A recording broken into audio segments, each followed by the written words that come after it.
Le destin des coureurs nous emmène aujourd'hui de l'Atlantique à la Champagne. À l'été 1914, la belle époque darde les derniers feux de sa douceur de vivre.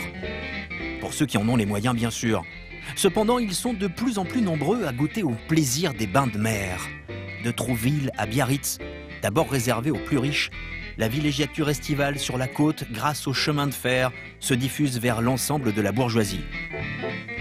Entre Cherbourg et Bayonne, durant les jours de repos, les coursiers peuvent constater l'évolution des mœurs du bord de mer. Peu à peu, on délaisse la balade pour la baignade, on découvre la peau au soleil jusque la taboue.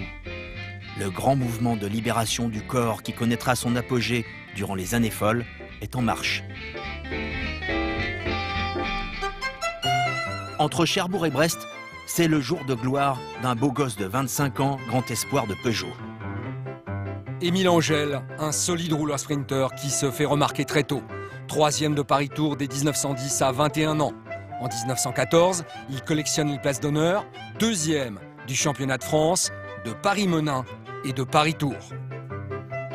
À Brest, comme souvent, le sprint est houleux. Les larges épaules d'Émile lui déblaient le passage vers la victoire. Ce bouquet de Brest sera son dernier. À peine 2 mois plus tard, le caporal Émile Angel du 72e d'infanterie est tué sans plus de détails en Champagne à Maurupt le 10 septembre. Sa biographie s'arrête là.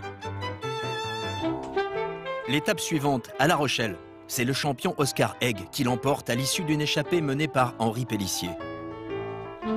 À 2 jours d'intervalle, Egg et Angel dans le même peloton, 2 jeunes hommes au destin opposé. Oscar Egg, champion de Suisse sur piste et sur route, recordman du monde de l'heure en 1913 et 14, il sera encore à 36 ans, champion de Suisse en 1926.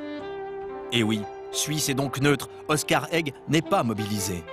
Pour Egg, la guerre est même une période faste. Tandis que certains sont fauchés, lui moissonne. Victoire aux 6 jours de New York et Chicago en 15 et 16, victoire sur Milan-Turin en 1917.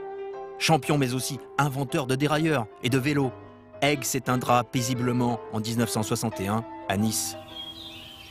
Depuis sa colline de Champagne, la croix d'Émile Angel apercevra même Oscar Egg gagner à Luxembourg en 1919, la première étape de cette course unique et surréaliste, reliant les villes en ruine et baptisée le circuit des champs de bataille.